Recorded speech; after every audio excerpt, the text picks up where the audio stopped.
Hello, and welcome to Empathy for the Devil. I'm Sam Parker. I'm Matt Thomas. I'm Chula Gunawardena. In every episode, we're going to be diving into the lives of individuals in the spotlight who left us too soon, but may still face harsh judgments for how they lived, what they became, or how they died. Join us as we peel back the layers of their stories with empathy and understanding, exploring their journeys from mortals to myths from a modern mental health perspective, aiming to understand the person behind the legend. We want to bring empathy to the misunderstood, misjudged, or even demonised. Empathy for the devil.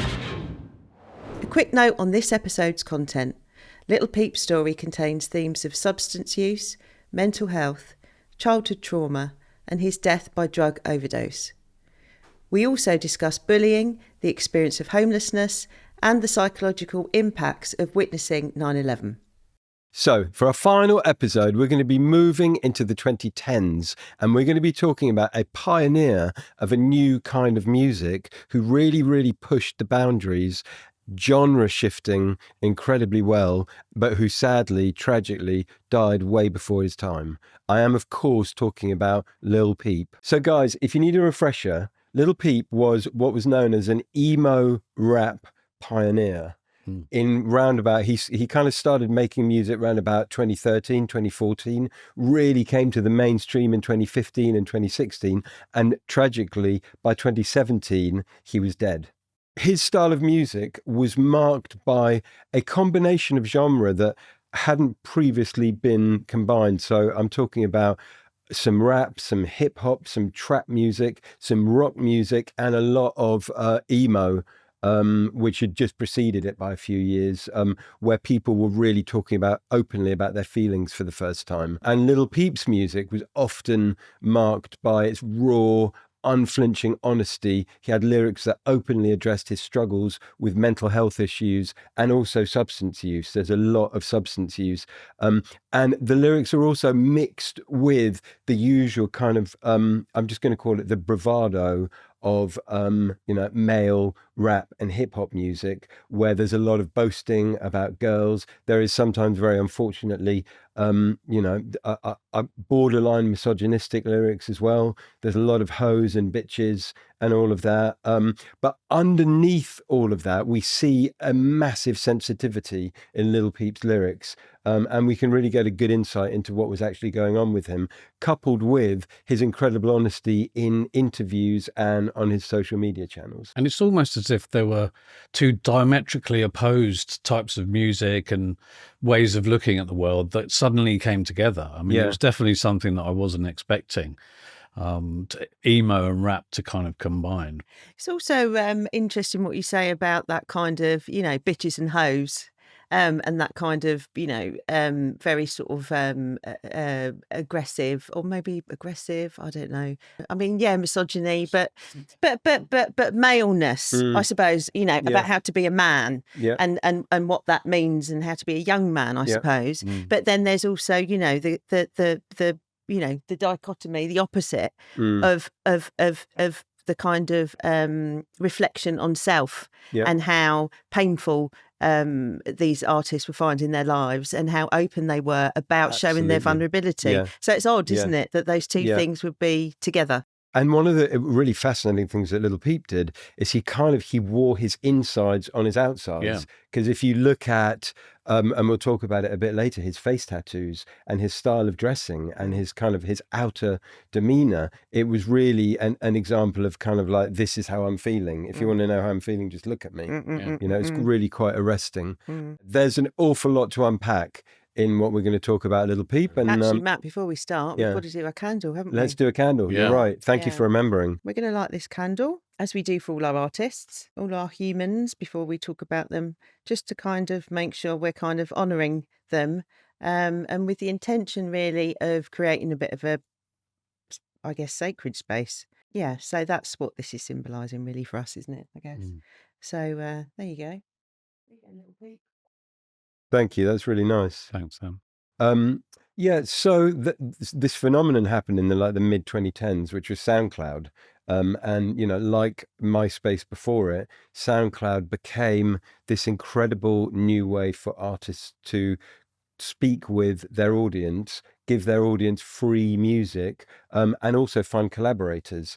And probably Lil Peep was probably one of the most prominent artists who gained public attention through SoundCloud. And it must have been a really exciting time. You know, once again, the music industry was reinventing itself, but this time it wasn't being reinvented by the execs, it was being reinvented by the artists themselves, using the new technology that they had available to them. So it's really cool. But really, this is about artists putting out music, not having to have a record deal necessarily, and connecting with people that might be interested in what they're about. Exactly. And, you know, another thing that was going on with Lil Peep's music was that there was a lot of talk about drug use. Like, you know, as early as 2015, 2016, he's talking about finding 3 Xanax in his bed, you know. And so they're not only kind of talking about, you know, champagne and cocaine, which was like the decade before. They're talking about Xanax, and they're talking about stuff to deal with the anxiety. And Lil Peep used his lyrics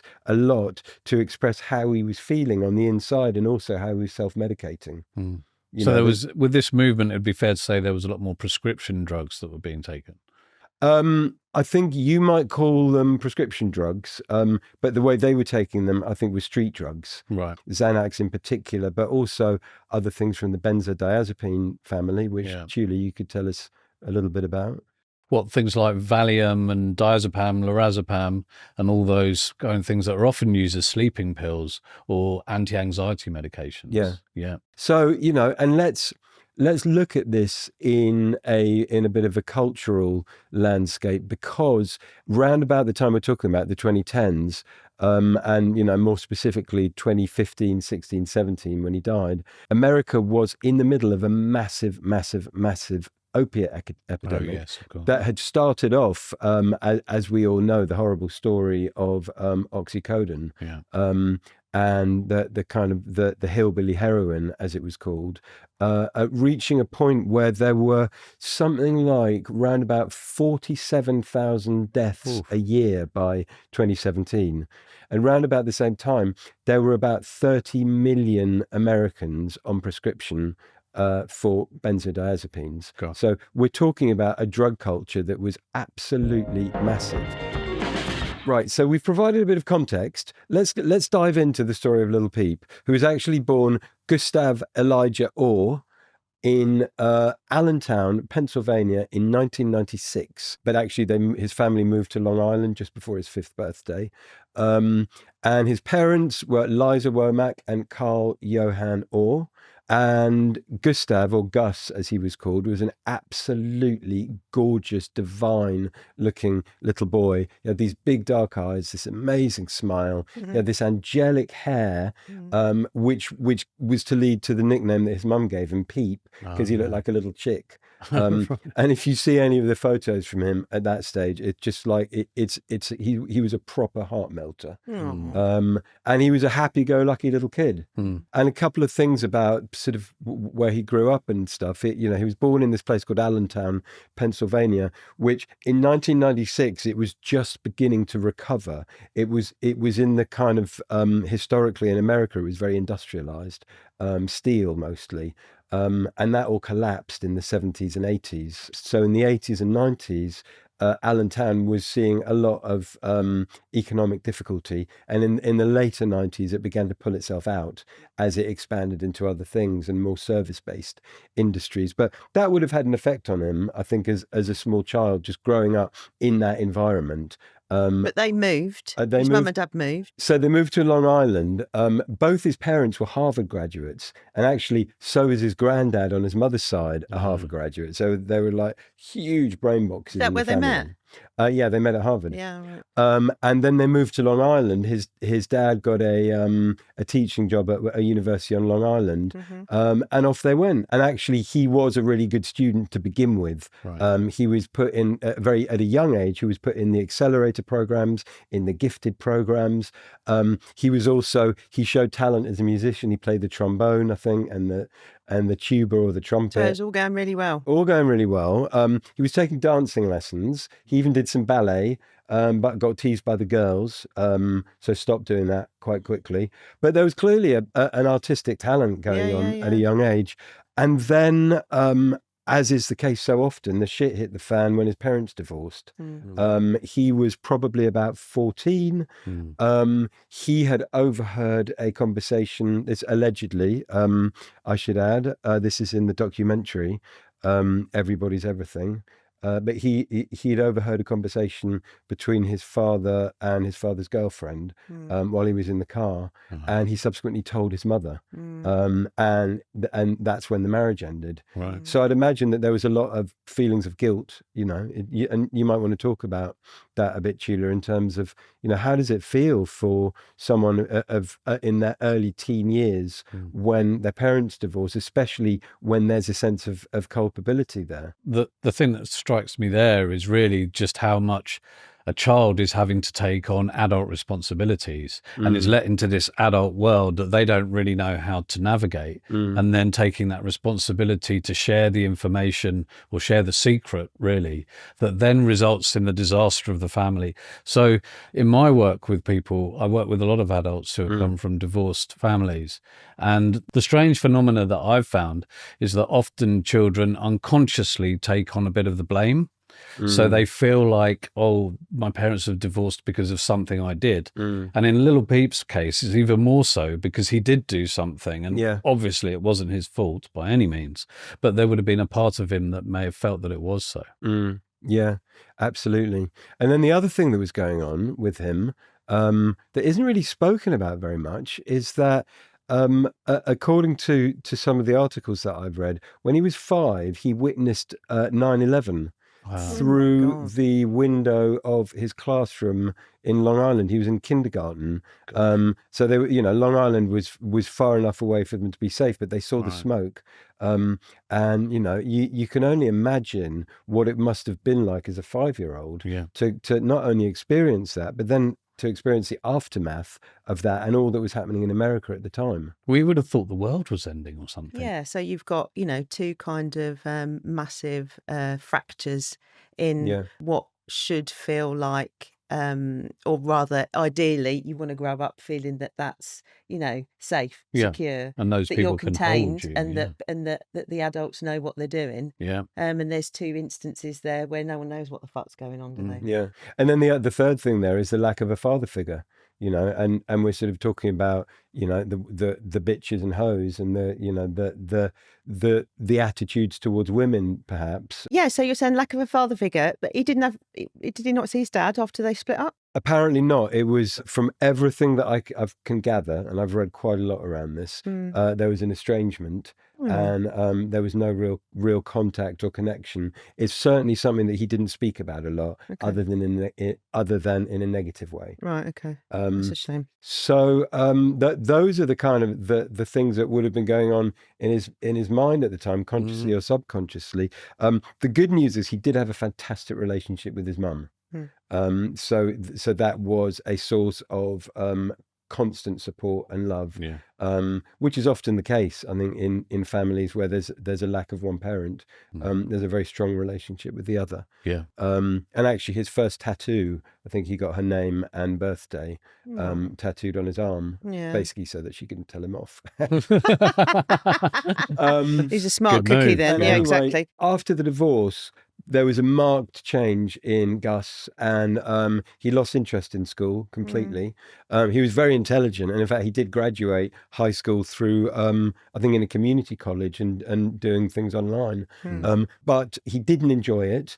He began to get anxious, depressed, and he wasn't involved in the sports scene, and we all know from movies and from my own real life experience, it's like that, if you're not a sports person at school, you're often the opposite and you're one of the dropouts. And so sometimes it becomes a self-fulfilling prophecy. And he started smoking weed.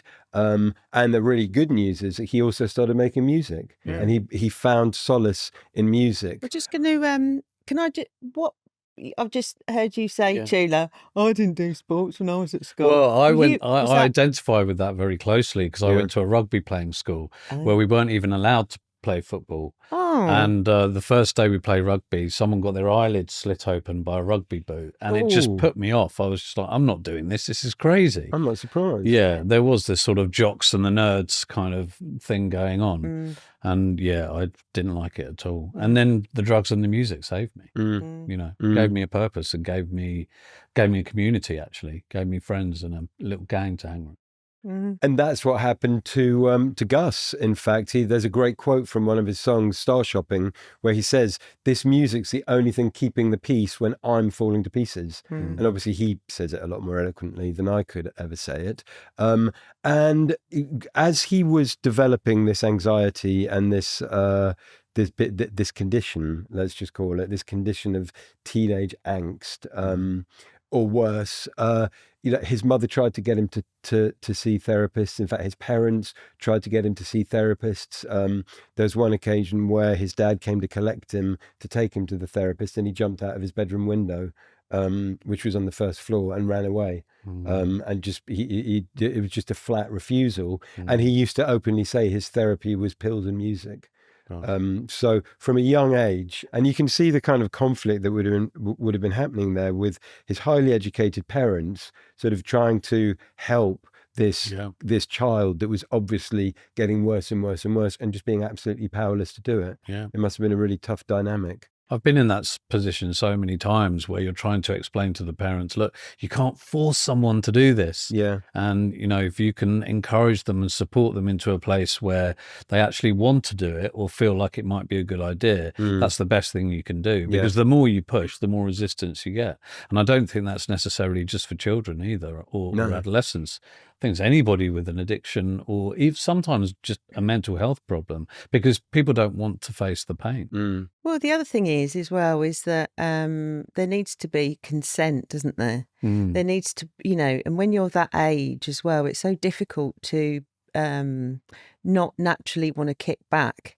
And also sometimes it's a protest, isn't it? I can decide whether I go or I don't. And even though I might secretly know that might be good for me, fuck you. Well, Amy Winehouse wrote a song about it, didn't she? Well, yeah. And, you know, I mean, my parents, God bless them, they, you know, I put them through so many difficult times, and they tried to help me. They'd have done anything. I mean, my parents went to hell and back through my addiction, but they never gave up on me. And, you know, eventually, it's like before my dad died, I got a picture of him holding up a sign that said, "I got my son back." It was for an addiction awareness campaign. But it's like, you know, so eventually it came good for him. But, you know, understanding that the desperation that Gus's parents might have had at the time, seeing him start to struggle and seeing things get worse and worse and worse for him. So we mentioned the first tattoo that he got when he was a bit younger, and it was his mum's name and date of birth. And then a little bit later, he started getting face tattoos. And actually his first tattoo was, I think it was just around about the time he was releasing his first mixtape on SoundCloud. And it was a symbol of his commitment to a life of otherness. So, you know, he got a broken heart tattooed on his cheek, and he's on record as saying that the reason he did it was so that there was no turning back. He wanted to do something that would mean he couldn't get a regular job. He couldn't do regular things. He couldn't live like a regular person. So this was, you know, weirdly, it was a type of branding. It was like a type of self-branding. It was a seal that would say, I'm not going to go down this route. And then about a year later, I think in 2016, he got a tattoo that said Crybaby above his eye. And he's on record as saying that the reason he got Crybaby tattooed was to remind himself always to be grateful. Right. So in other words, don't be a crybaby. Look at everything else that's going on in the world. Look at all the oppressed people out there. Look at all the tough things that are happening. I'm okay, so don't be a crybaby. I'm hearing you say about the face tattoos. I guess I'm kind of thinking about self-harm. And I'm kind of thinking about the scarring that people have. And sometimes it's done in secret, isn't it? Where it's not going to be seen, but other times it's not. When you're altering how you look, and it is fucking obvious, there is something being communicated there, isn't there? Definitely. Yeah. I think it's an expression of pain. Well, yeah. Even though that might not be the conscious intention, Yes. Ultimately, that's someone saying, I'm in pain. Yeah. And what's more, you can't fucking deny it. Yeah. You can't tell me that I'm not. You can't see it, that you can't see it. Yeah. You can't see that you can't see it. Yeah. Fuck you. Yeah. And it's extremely dedicated. It's a complete allegiance to a movement, a way of life, a way of being, and saying, I'm doing this and there's no going back. And I'm completely and utterly committed to it. Absolutely. So round about 2013, he moves to LA. He hears the call, and there's a big music scene happening there. High school's not happening for him, and so he packs up his bags. Sorry, how old is he then? He is, well, if it's 2013, he must be about 16, 17. Yeah. Okay. Yeah, and he didn't go on his own. He went with one of his childhood friends. Yeah. And he hooked up with a lot of people there that he'd met through this all this collaboration with SoundCloud. Oh. So it wasn't like he was just going to nobody. Yeah. You know, there were two musical collectives. There was one called Schema Posse. There was another one called Goth Boy Clique. Yeah. And they were like very, very traditional music collectives where everyone collaborated together. In fact, they all lived together as well. They got an apartment on Skid Row in LA that would have made where the Rolling Stones and the Beatles lived look like a 5-star hotel. Right. You know, and it was just awful. It was chaos. And it was just people coming and going at all hours, drugs, sex, you name it. It was all going on. But the one thing that was consistent throughout was the levels of creativity, because they were just making music the entire time. I'll tell you what, though, it'd be fucking fun, wouldn't it?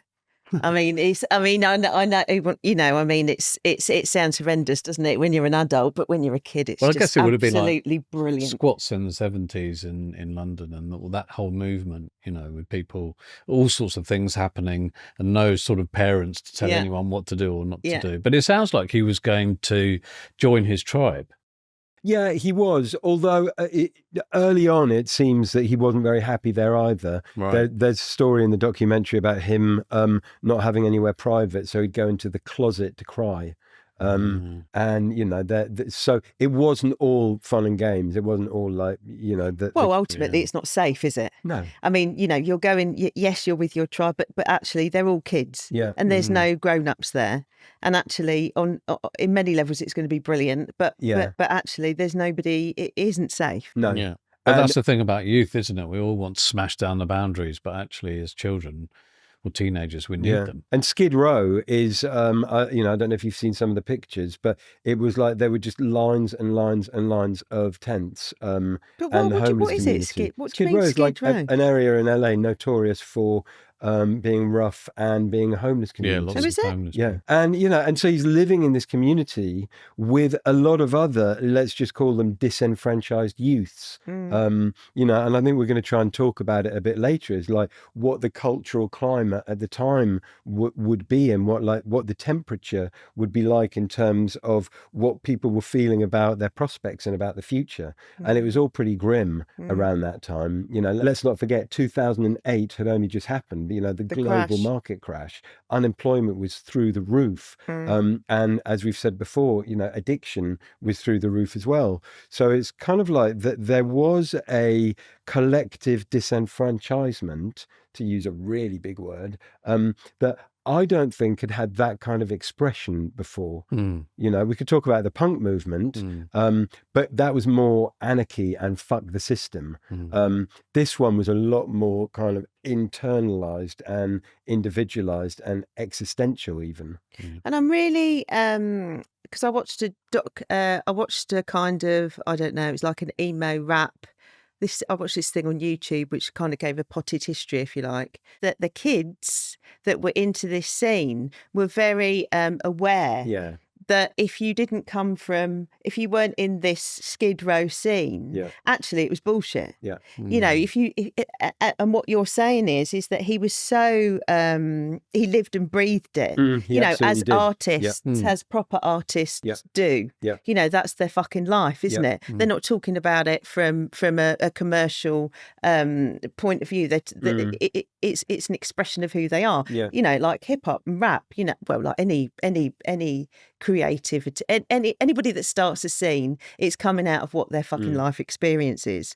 And then people are the fans are very sensitive to that. Yeah. But I guess what I'm saying is, hearing how into it he was and what he was doing and who he was with, it comes as no surprise to me that anybody that wasn't in that and doing that would have been seen as somebody who was disingenuous.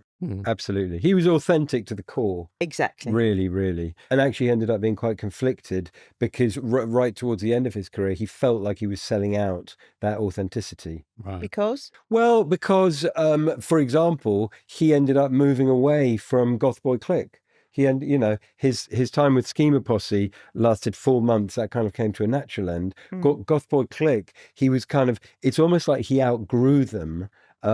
But at a certain stage, he moved to London because he had management by that stage, and they saw what was going on, and they saw that it was a very, very unhealthy way for him to be living, and so they actively participated in trying to remove him from that environment. And I guess therein lies the problem, doesn't it? Because it's a bit of an issue, isn't it? Because although, yes, you can be removed from the scene and the lifestyle and the politics and all the rest of it, but in doing so, you're being removed from where you came from. And therefore, you're then living this sort of duplicitous life, aren't you? Yeah. And I understand that it sort of created a fracture whereby he was even paying for them to come along and be with him and taking them out on tour, and out of his own pocket, because he felt that he needed to give back to the community that had gotten there in the first place. Yes, absolutely. And so there was this constant conflict going on. Yeah. And it's interesting also to talk about the evolution from Gus to Lil Peep. Yeah. Obviously, because at a certain stage he changed his name. His first stage moniker, if you like, was Trap Goose, Right. which presumably was a play on Gus Goose. And then shortly after that, he became Lil Peep, which was obviously a nod to his childhood nickname that his mum gave him. But it's kind of like there was a real disparity between who is Gus and who is Lil Peep. And his brother Oscar, his older brother, gave a really interesting interview where actually he was saying that Lil Peep was just a fabrication, and that everything that Lil Peep did was actually stuff that Gus couldn't do or wouldn't want to do. Like an alter ego. But then we've talked about this before, haven't we? That kind of disconnection, disparity between who George Michael, we talked about it, didn't we? About who am I? Who is this character that I've created?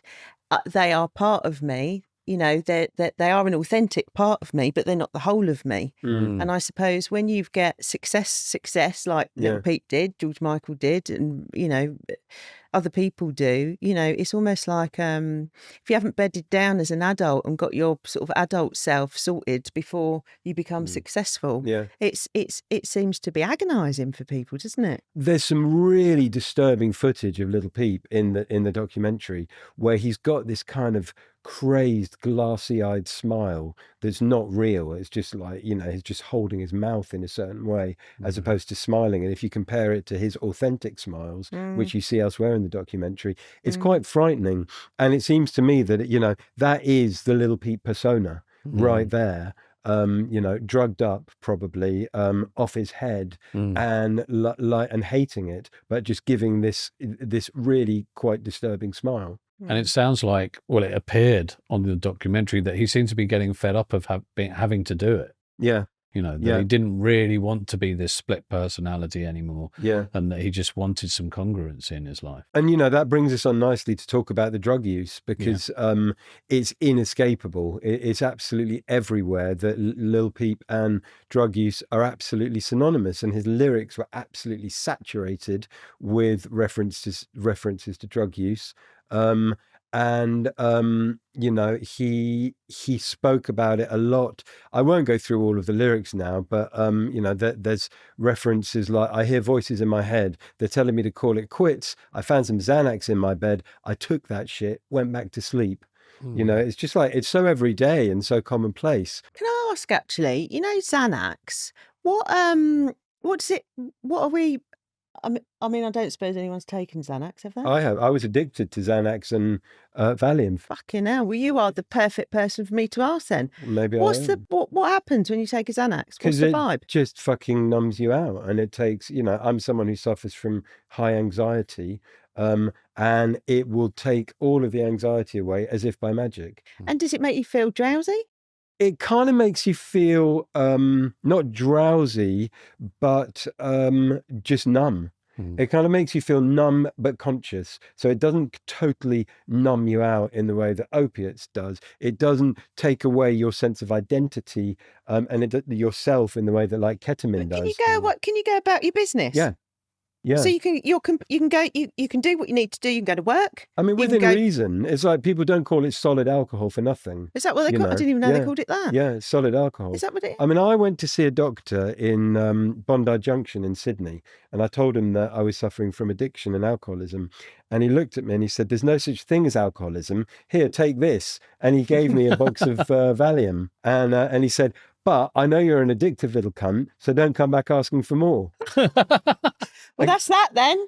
And guess where I was a week later? Yeah, a week later I was back. And I said, "You know what you said?" Well, and then of course, after the Xanax, we're talking about a time where opioids were rife as well. And it's on record now that Lil Peep was at the end of his life, he was taking a massive cocktail of alcohol, of Percocets, ketamine, and unfortunately of opioids. And it's not known whether the opioid that he took was deliberate or if it was something that had been cut into the Xanax that he was taking or some of the other pills that he was taking. Because by that stage, it was quite common practice because prescription drugs were on the street. And so people were manufacturing them in labs.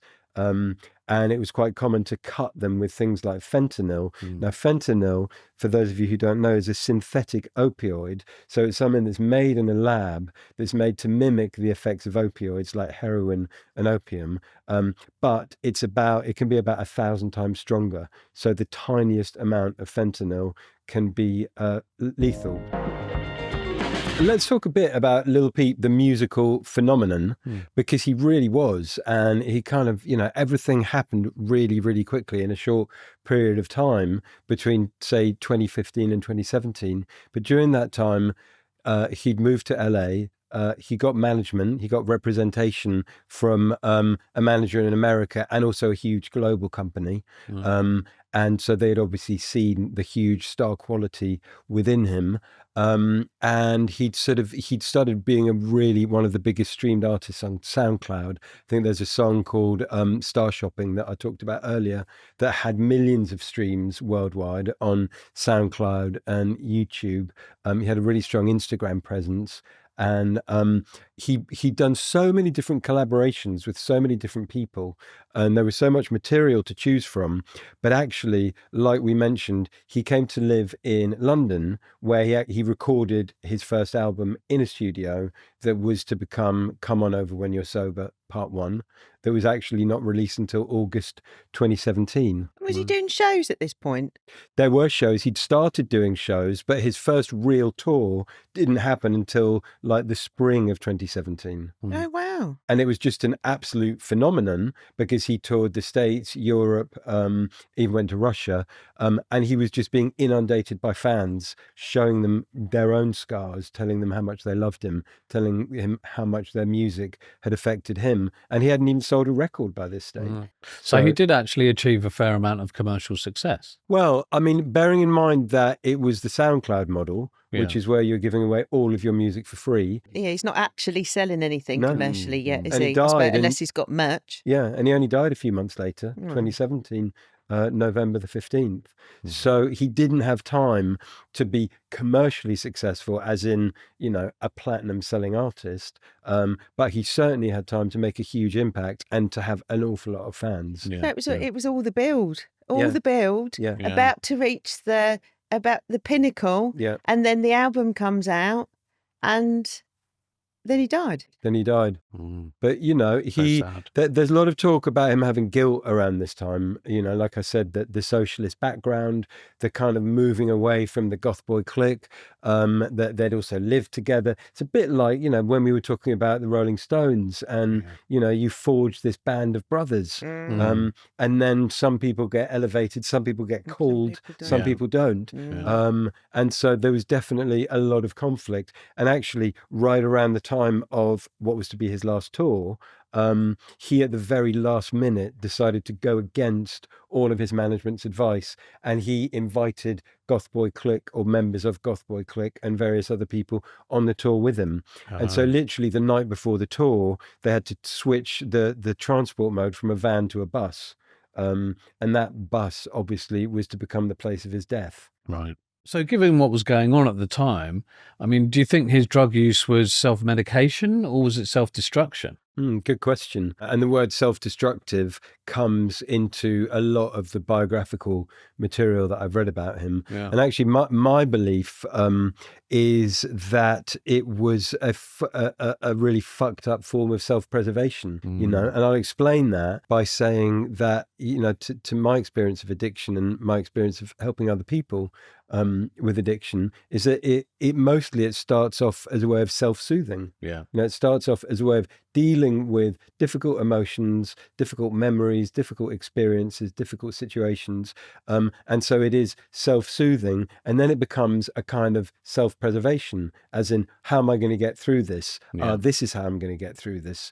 And I've heard actually addiction talked about as a very cunning form of resilience. It's like, you know, so in other words, it becomes a method of survival, a method of self-preservation, but that actually does the opposite of what it's meant to do, because it ends up destroying the person who is trying to keep themselves alive. So you've kind of gone from self-medication to self-preservation to self-destruction. Yeah, but I'd still take issue with self-destruction. Well, the self-destruction piece, though, from what I'm hearing you say, Matt, is the consequence of self-soothing and self-preservation.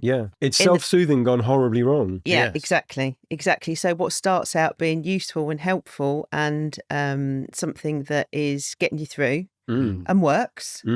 And actually, one could even say, if that wasn't an option, then what would be, you know, I mean, say, for example, you just wiped drugs off the face of the earth, or any kind of mind-altering substances, or behaviours, you know, sex addiction, food addiction, you know, any kind of using behaviour. What would happen to that psyche, that soul, that person? You know, you could argue that they might take their life. You know, you could argue that actually, you know, it does serve a purpose. I think if I hadn't found drugs and music when I did as a teenager, then I would have either turned all that pain and anger inwards or outwards. So I would have either hurt myself or hurt someone else. And you could argue that I was hurting myself, but it didn't feel like that at the time. And the first time I took a drink, age 13 or whatever I was, you know, all of that pain disappeared. It just totally disappeared. So it is very arguable that it does start off in a kind of, you know, self-preservation. There's one other thing that major that happened in his life that we haven't discussed, was that in August 2017, so only a few months before he died, he actually came out as bisexual on social media. That was probably quite a big surprise to a lot of people, and a very bold thing to do for someone in the genre of music that he was involved with. But it kind of, you know, and it wasn't talked about very much by him or by other people, but it does suggest that there might have been some other conflicts going on within him all of this time, that would have contributed in other ways to his levels of anxiety and angst and identity. Oh, it's making me think of George again. There's a couple of parallels going on here, isn't there? For sure. And that whole thing around identity and who am I and what do I want, what do I like, and who am I supposed to be? Maybe he never answered those questions. And who am I supposed to be, not just as a young man, but who am I supposed to be as this character? his last tour that started in kind of the autumn of 2017 was absolute fucking carnage from the start. And we've already said they had to get a tour bus in to handle the size of the touring party. And it was just a 24/7 celebration. Shit show. Party. It was just a fucking massive shit show that fueled by drugs. And we're not going to get into the who, why, what, and all of that. Let's just say that it was an absolute car crash waiting to happen. And a couple of significant things happened, particularly the day before he died, or in a couple of days before he died. There was one Instagram post of him taking 6 Xanax. Nice. And the talk was that one of the venues was too small, and that he didn't want to play there. I think it's because they couldn't fit. It wasn't a prima donna thing. It was because they couldn't. It was too small to fit the stage set. Hang on a minute. How old is he? He is 21. Just 21. He Just 21. turned 21 on October. And he's on Instagram taking how many Xanax? 6. Fucking hell. The reason that he was doing that, purportedly, was because they wanted to cancel the gig and they wanted to get the insurance money. And so they thought, if he takes 6 Xanax and posts it on Instagram, then they'll be able to say he was really ill and we couldn't carry on with the tour. He was really ill? So, So it's really fucked up. And you can still see that post is still up there. Right. And imagine how his mum must have felt.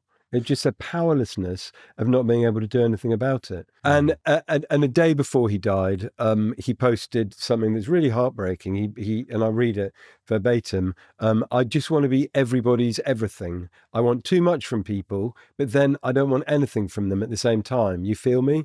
I don't let people help me, but I need help, but not when I have my pills. But that's temporary. One day maybe I won't die young and I'll be happy.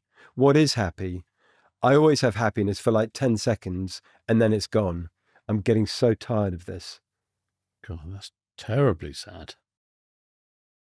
And that's it right there, isn't it? That's the conflict, it's the confusion, it's the I don't fucking know what I want, and but that I want to be everybody's everything, which is what the documentary's called as well. And he's kind of saying I can't. Yeah. Like, I know I need help and there's a part of me that wants it, but I just can't. I'm getting so tired of this. Yeah. And by that stage also, he did the catwalk at Paris Fashion Week, in the summer that he was recording his album in England. And so like his life was going in all these directions that he never expected it to, when there was somebody in there that just wanted to be doing the shows back in the apartment loft on Skid Row probably, and thinking, what the fuck's gone wrong? And by this stage he was estranged from some of his management, and apparently he was thinking of kind of going back to the way it had been before. He was just a very confused young guy on a shitload of drugs. Yeah. Really, really awful. And he was trying to block a lot out. Yeah, absolutely. And, and within all of that carnage, at some stage or other, whilst doing what he was normally doing, it was taking a shitload of drugs, somehow or other, he managed to take a lethal dose of fentanyl. And again, there's so much he said, she said, what happened, who supplied it. I'm not going to go down that road, other than his actual death was really, really appalling, because he'd taken the overdose in one of the lounges on his tour bus, and probably for about 4 or 5 hours he was passed out and dying while other people came in and out of the room. And it kind of, a few people, without knowing what was going on, took pictures, took videos, put them on Instagram. What was he, just slumped, was eyes slumped. shut, looked like he'd passed out on one Mouth of the open. sofas. Mouth open. Right. Snoring were actually his respiratory system shutting down as a result of the opiate overdose, the fentanyl overdose that he was experiencing. And nobody realised. Nobody realised, no. But I mean, that's so tragic, isn't it? Yeah. You got all those young people on that bus. Yep. Who could have got him help. That nobody knew what was going on. Yeah. And perhaps if somebody had been there that knew a bit more than clearly they did.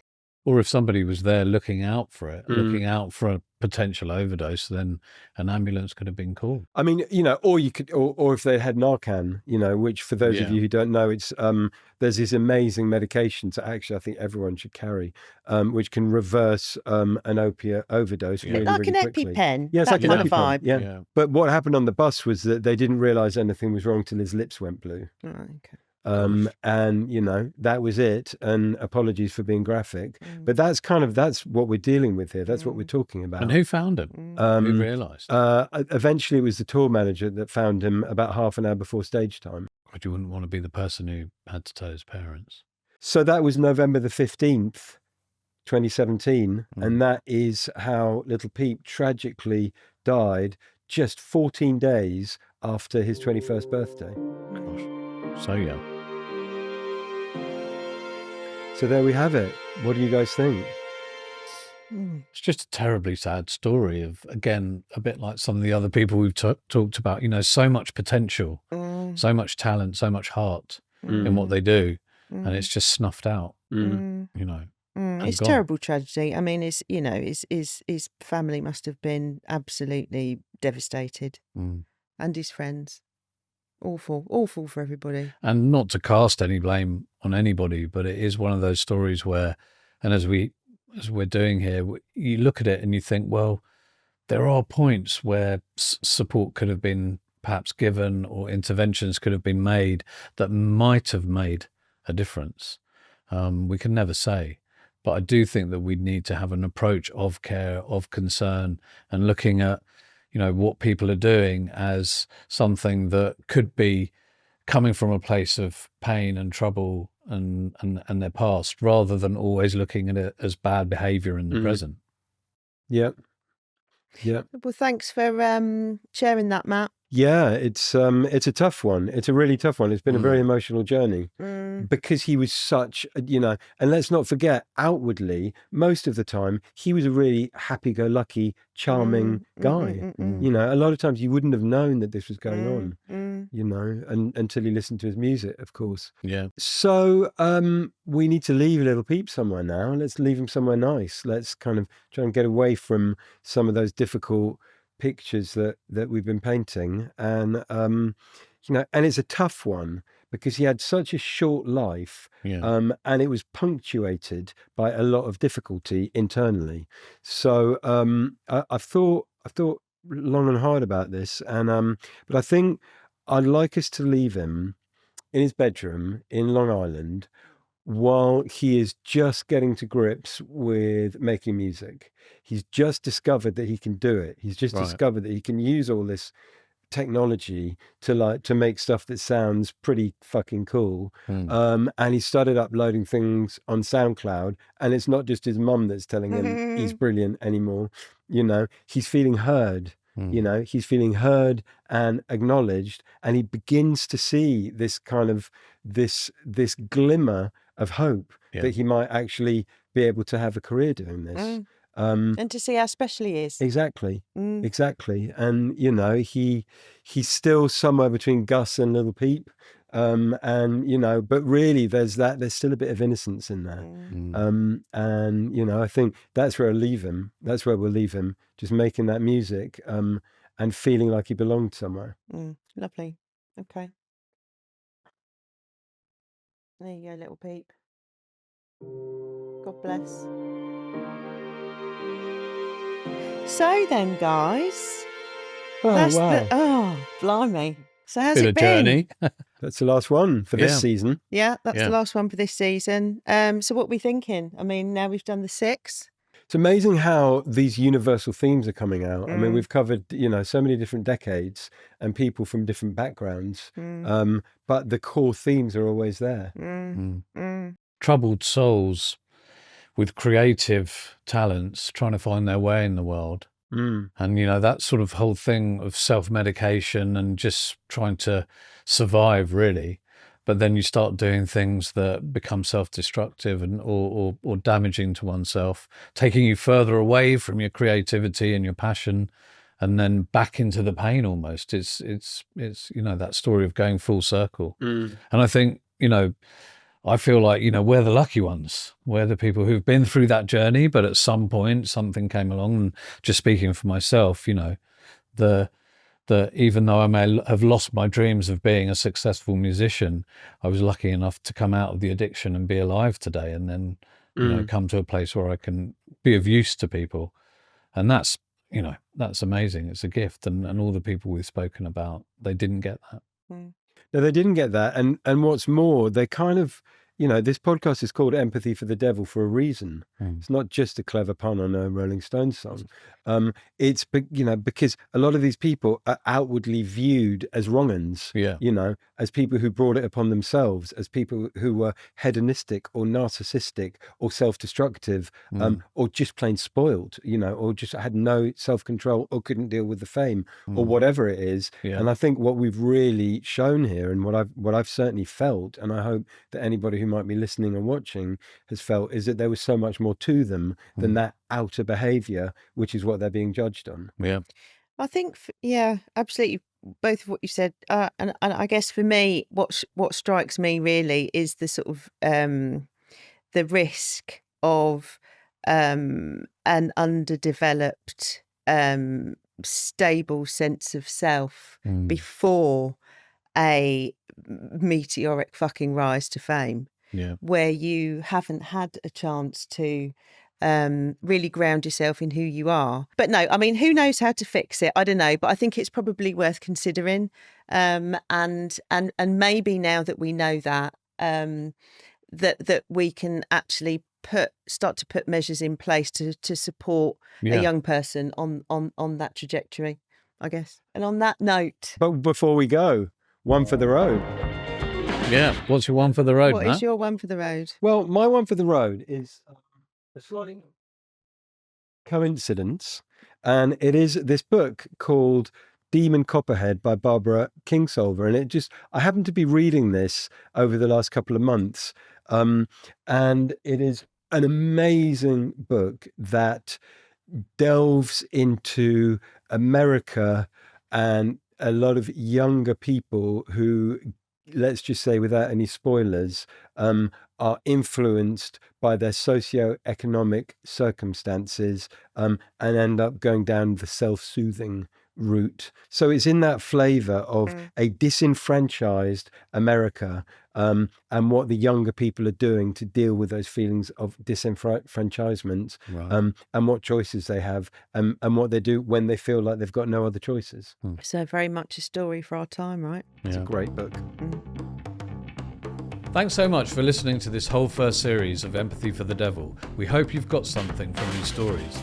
It's been really cathartic for us in telling them. Yes, it certainly has. And if you or someone you know has been affected by any of the topics or themes that have been brought up in this show, we've included a number of links in our show notes to organisations where you can get help. So please, if you need it, get help. We'll be back with season 2 very soon. If you guys that have been listening have any thoughts about who you'd like to see us talk about, please let us know. We'd love to hear from you. See you then. Bye.